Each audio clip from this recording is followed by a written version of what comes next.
La fête nationale du 14 juillet a tourné au drame ce 14 juillet 2022 à Cholet dans le Maine-et-Loire. Le bilan est de 2 morts, un garçon de 7 ans et sa sœur de 24 ans. Ils ont été tués lors d'un incident de tir survenu pendant le feu d'artifice qui a également fait 7 blessés dont un grave selon un dernier bilan.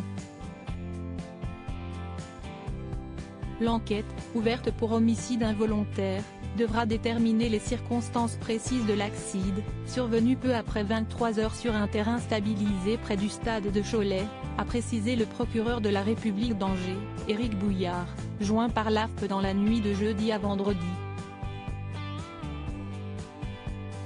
Interrogé dans la nuit sur les circonstances de l'accident, le procureur a évoqué un incident de tir, sans plus de précision. Il est beaucoup trop tôt pour en dire plus, a-t-il ajouté. Le frère et la sœur assistaient au feu d'artifice avec d'autres membres de leur famille et se trouvaient à une 50aine de mètres du pas de tir lors de l'accident. Un homme d'une 30aine d'années, grièvement blessé, a été hospitalisé en urgence absolue, ont précisé les pompiers vendredi matin. 6 autres spectateurs, dont les parents des 2 victimes, ont été légèrement blessés.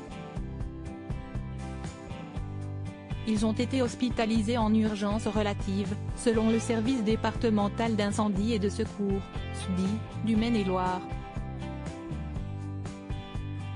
Malgré l'incident, le feu d'artifice a été mené à son terme puis la foule a été dispersée, selon lui.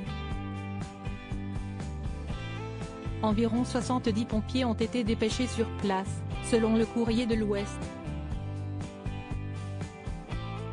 Le maire de Cholet Gilles Bourdoulet, a expliqué que des membres de la sécurité auraient conseillé aux personnes se trouvant à proximité des lieux de l'accident de s'éloigner.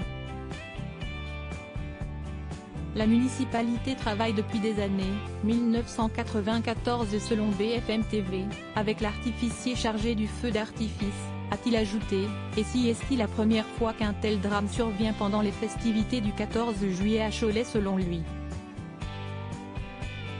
Si est-il un drame épouvantable, a-t-il commenté, joint par l'AFP. L'enquête a été confiée à la Sûreté départementale du Maine-et-Loire et au commissariat de Cholet. Un spectateur témoin du drame, venu assister au feu d'artifice avec ses filles de 8 et 13 ans, a témoigné auprès de l'AFP. Laurent Picard, Taman sur le réseau social, a publié sur Facebook une vidéo du show qui a mal tourné.